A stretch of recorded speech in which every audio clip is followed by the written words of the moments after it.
अस्सलामुअलैकुम। आप तमाम का इस्तकबाल है मेरे यूट्यूब चैनल जिसका नाम है साइंस नॉलेज। मैं हूं साइंस का मौलवी सैयद राशिदुद्दीन फसीहुद्दीन। आज हम शुरू करेंगे तीसरा सबक जिसका नाम है क़ुव्वत और दबाव। ज़रा याद कीजिए, क़ुव्वत से क्या मुराद है?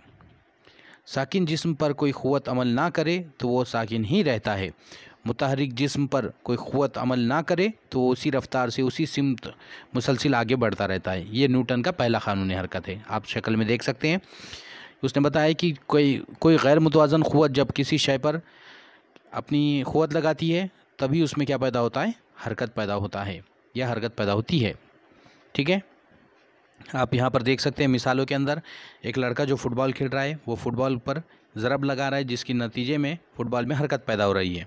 एक अड़कर बैठा हुआ कुत्ता है, उसको बच्चा खींच रहा है, उसके नतीजे में क्या हो रहा है? कुत्ता दूसरी सिमत में क़ुव्वत लगा रहा है मुखालिफ सिमत में, और बच्चा इधर वाली सिमत में क़ुव्वत लगा रहा है अपनी जानिब, जिसकी वजह से जो तो कुत्ता जगह पर रुका हुआ है। इसीलिए कुत्ते के अंदर हटाव पैदा नहीं हो रहा है, यानी कुत्ते में किसी किस्म की हरकत नहीं हो रही है। तीसरी मिसाल में आप देख सकते हैं एक शख्स जो है तो गाड़ी पर क़ुव्वत लगा रहा है और गाड़ी की अगली सिमत में क़ुव्वत लगा रहा है। इसलिए हो सकता है कि गैर मुतवज़न क़ुव्वत होने की सूरत में गाड़ी के अंदर हरकत पैदा हो जाए। लेकिन अगर फ़र्ज़ कीजिए पीछे से भी क़ुव्वत लगाई जा रही है और सामने से भी क़ुव्वत लगाई जा रही है, यानी दोनों भी क़ुव्वतें मुखालिफ सिमत में हो, तो उसका हटाव सिफ़र होगा, यानी उसके अंदर हरकत बिल्कुल भी नहीं होगी। न्यूटन का पहला कानून हरकत क्या है उसको हमेशा याद रखिए कि किसी भी जिस्म पर जब गैर मुतवज़न क़ुव्वत अमल करती है तभी उसके अंदर हरकत पैदा होती है। ठीक है, अब देखिए नेक्स्ट, मुतालिक़ा और गैर मुतालिक़ा क़ुव्वतें, contact and non contact forces. शक्ल 3.1 में मोटर ढकेलने के लिए आदमी पिछली जानिब से क़ुव्वत लगाकर उसे आगे धकेल रहा है। अड़कर बैठे हुए कुत्ते को मालिक खींच रहा है और फुटबॉल खेलने वाला लड़का पैर से गेंद को उछाल रहा है। इससे क्या समझ में आता है?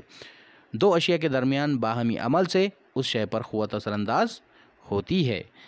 ठीक है, अब यहाँ पर देखिए आप, शक्ल 3.2 में दिखाया गया है कि मक़नातीस के खुतबैन पर मक़नातीसी क़ुव्वत की वजह से कीलें चिपक जाती है। यहाँ पर शक्ल में आप देख सकते हैं, यहाँ पर क्या हो गया? मक़नातीस के खुतबैन पर लोहे की कीलें चिपक गई हैं। क्यों चिपकी हैं? क्योंकि मक़नातीस की कुल क़ुव्वत का ज़्यादा हिस्सा, मक़नातीस की कुल क़ुव्वत का ज़्यादा हिस्सा उसके खुतबैन पर होता है।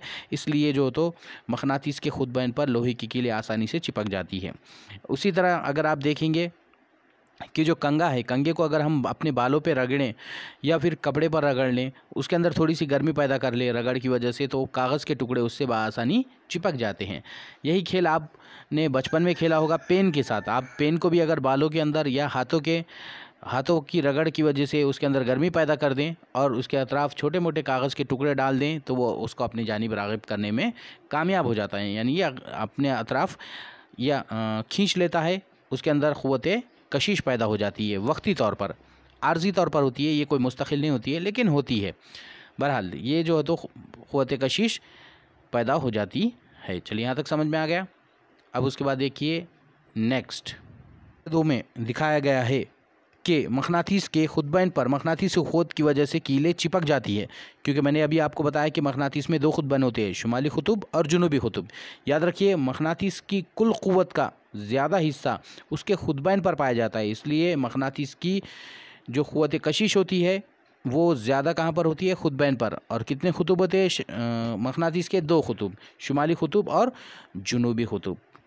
ठीक है, अब उसके बाद देखिए नेक्स्ट, नारियल के दरख्त से नारियल नीचे गिरता है, सुखली क़ुव्वत की वजह से अशिया ज़मीन की तरफ खींचती है।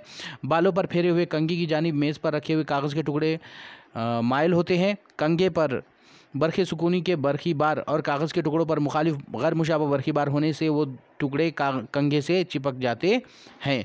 शक्ल 3.1 में अशिया के एक दूसरे से रास्त ताल्लुक़ की वजह से या किसी और शय के ज़रिए रब्त में आने से क़ुव्वत के असरात दिखाई देते हैं। ऐसी क़ुव्वत को मुतालिक़ा क़ुव्वत कहते हैं।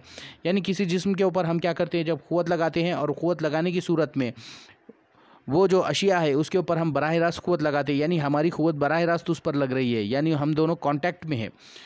ठीक है, फ़ाइल और मफ़ूल, तो जाहिर सी बात है इस क़ुव्वत को मुतालिका क़ुव्वत कहेंगे। शक्ल 3.2 में दो अजसाम के दरमियान ताल्लुक़ ना हो तब भी इनके दरमियान क़ुव्वत का असर होता दिखाई देता है, ऐसी क़ुव्वत को गैर मुतालिका क़ुव्वत कहते हैं। फॉर एग्ज़ाम्पल यहाँ पर देख लीजिए, जो मक़नातीस है और कंघे वाली जो मिसाल है ये कैसी है, गैर मुतालिका क़ुव्वत है, क्योंकि इनके अंदर रगड़ की वजह से जो तो वक्ती तौर पे क़ुव्वत कशिश पैदा हो गई है और वो अपने तरफ किसी चीज़ को खींच रही है, यानी इसके ऊपर जो तो डायरेक्ट फ़ाइल और मफ़ूल एक दूसरे के कांटेक्ट में नहीं है, वो अपने अतराफ़ खींच रही है, अट्रैक्ट कर रही है, तो ये गैर मुतालिका क़ुव्वत है। जबकि हमने ऊपर वाली जो 3 मिसालें देख ली है, कार ढकेलने वाली मिसाल, कुत्ते को खींचने वाली मिसाल या फुटबॉल के ऊपर ज़रब लगाने वाली मिसाल, ये तीनों मिसालें जो है तो मुतालिका क़ुव्वत की है, क्योंकि फ़ाइल और मफ़ूल एक दूसरे के कॉन्टैक्ट में है। ज़ाहिर सी बात है ये दोनों कॉन्टैक्ट में होने की वजह से मुतालिका क़ुव्वत कहा जाएगा। और यहाँ पर कंघे की और मक़नातीस की जो मिसाल है ये गैर मुतालिका क़ुव्वत है, क्योंकि ये दोनों भी एक दूसरे के कॉन्टैक्ट में नहीं है, एक मखसूस कैफियत में, मखसूस कंडीशन में एक दूसरे के कांटेक्ट में आ रहे हैं। ठीक है, चलिए अब उसके बाद देखिए नेक्स्ट। मुतालिका क़ुव्वत की एक मिसाल उज़लाती क़ुव्वत है, जो हमारे उज़लात की मदद से अशिया पर असरअंदाज होती है। ये उठाना, धकेलना, खींचना, ऐसे बहुत से अफ़आल के ज़रिए ज़ाहिर होती है। इसके बरक्स मक़नातीसी क़ुव्वत, सुखली क़ुव्वत, क़ुव्वत बरक़ सुकूनी जैसी क़ुव्वतें किसी रब्त के बगैर असरअंदाज होती है, इसीलिए वो गैर मुतालिका क़ुव्वतें कहलाती हैं। यहाँ पर देख सकते हैं आप, magnetic force, electric force, gravitational force, ये जो है तो गैर मुतालिका क़ुव्वतें हैं। अब देखिए नेक्स्ट। मेज़ पर एक गेंद रखकर उसे हल्की ज़रब लगाने पर वो आगे हरकत करते हुए धीरे धीरे साकिन हो जाती है। हमवार रास्ते पर दौड़ती हुई मोटर गाड़ी का इंजन बंद करने पर वो कुछ फासले तक जाकर रुक जाएगी।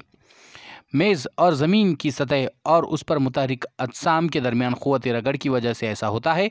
अगर क़ुव्वत रगड़ ना होती तो न्यूटन के हरकत के पहले क़ानून के मुताबिक मुतहरिक जिस्म मुतहरिक ही रहता।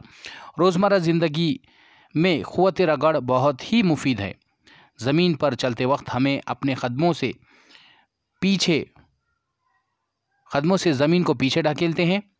अगर रगड़ ना होती तो हम चल नहीं पाते या चल नहीं सकते और फिसल कर गिर जाते। क़ुव्वत रगड़ तमाम मुतहरिक अजसाम पर असर करती है और ये हरकत की मुखालिफ सिमत में अमल करती है।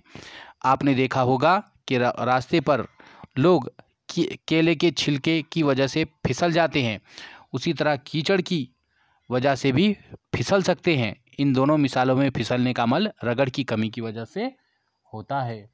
जिसकी मिसाल के तौर पर आप देखते होंगे कि बर्फ़ के अंदर भी जो तो कुछ लोग जो तो पट्टियाँ वगैरह लगा के बर्फ़ के ऊपर फिसलने का काम करते हैं। अगर उसके अलावा अगर आप देखेंगे तो बहुत सारे लोग जो तो समंदर में अब तो मुख्तलिफ़ अलग अलग किस्म की मशीनें और आलात आ गई हैं, उस पर भी ऐसी पट्टियाँ होती हैं। उन पट्टियों के ऊपर जो तो वो क्या करते हैं, फिसलते और एक किस्म से क्या होते हैं, क़ुव्वत रगड़ की कमी की वजह से तैरते हैं और उसकी वजह से वो जो तो क़ुव्वत रगड़ इंतहाई कम होती है और वो बआसानी उस पर सतह पर, चाहे वो सतह समंदर हो या सतह बर्फ़ हो, उसके ऊपर आसानी से फिसल सकते हैं। ये किसकी वजह से हुआ है? क़ुव्वत रगड़ की कमी या क़िल्लत की वजह से। ठीक है, अगर आपको ये मेरा वीडियो पसंद आता है तो मेरी वीडियो को लाइक कीजिए, पसंद कीजिए, शेयर कीजिए और दोस्त अहबाब में शेयर कीजिए। मेरे चैनल को सब्सक्राइब कीजिए, साथ ही बेल आइकॉन को प्रेस कर दीजिए ताकि मुस्तक़बिल में आने वाले तमाम वीडियोज़ आपको मिलते रहें। तब तक के लिए अल्लाह हाफ़िज़।